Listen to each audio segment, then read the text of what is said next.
मैना और सूना जंगल।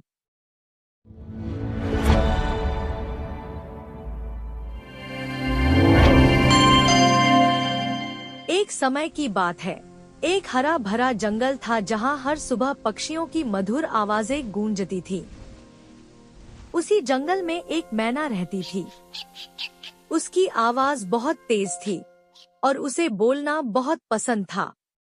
मैना को लगता था कि अगर वह चुप रही तो शायद कोई उसे नोटिस नहीं करेगा।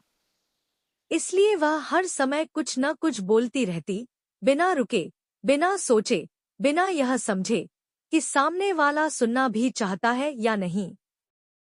सुबह सूरज निकलते ही मैना अपनी डाल पर बैठकर जंगल की हर छोटी बड़ी बात पर बोलने लगती।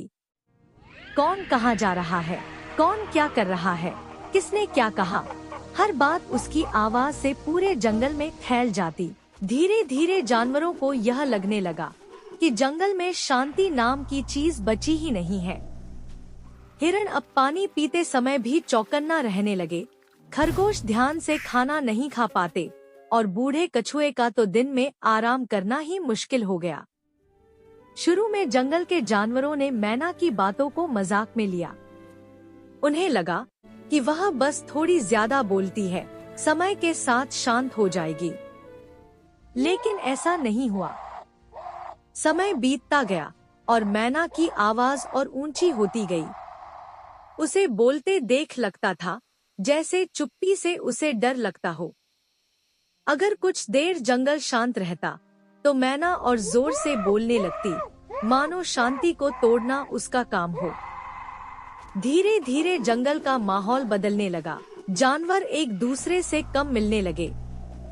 सबको लगता था कि कोई भी बात कहेंगे तो मैना उसे पूरे जंगल में फैला देगी। हिरणों ने झाड़ियों में रहना शुरू कर दिया, बंदर पेड़ों के ऊंचे हिस्सों में चले गए और कई पक्षी तो दूसरे जंगल की ओर उड़ गए। जंगल भरा तो हुआ था, लेकिन अब उसमें अपनापन नहीं रहा। मैना को यह सब दिखाई तो देता था, लेकिन वह समझ नहीं पा रही थी कि इसकी वजह वही है। उसे लगता था कि शायद जानवर उसे नजरअंदाज कर रहे हैं, इसलिए उसने और ज्यादा बोलना शुरू कर दिया। अब उसकी आवाज में मिठास नहीं, बल्कि जल्दबाजी और बेचैनी थी। वह बोलती थी, लेकिन कोई सुनता नहीं था। एक दिन जंगल में बहुत देर तक अजीब सी शांति रही, न कोई आवाज, न कोई हलचल। मैना ने चारों ओर देखा, लेकिन उसे कोई जानवर दिखाई नहीं दिया। उसने जोर से आवाज लगाई, फिर और जोर से, लेकिन जंगल ने कोई जवाब नहीं दिया। पहली बार मैना को अपनी ही आवाज भारी लगने लगी। दिन ढलते ढलते मैना थक गई। बिना सुने बोलते रहना उसे भी थका चुका था। वह चुप हो गई और उसी डाल पर बैठकर सोचने लगी।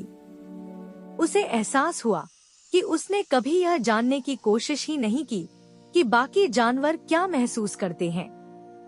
वह बोलती तो रही, लेकिन सुना किसी को नहीं। अगली सुबह मैना ने कुछ अलग किया।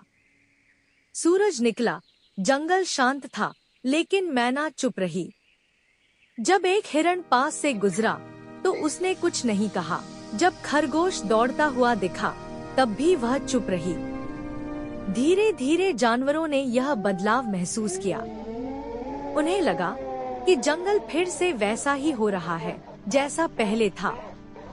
समय के साथ मैना ने बोलना कम कर दिया। अब वह सिर्फ जरूरी समय पर ही बोलती और कई बार बस सुनती रहती। जंगल में फिर से भरोसा लौटने लगा।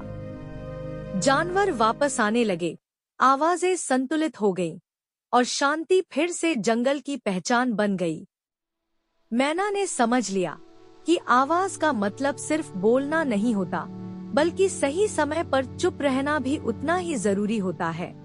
शिक्षा, जो हर समय बोलता है, उसकी बात की कीमत कम हो जाती है, लेकिन जो सही समय पर चुप रहना जानता है, उसकी बात अपने आप सुनी जाती है।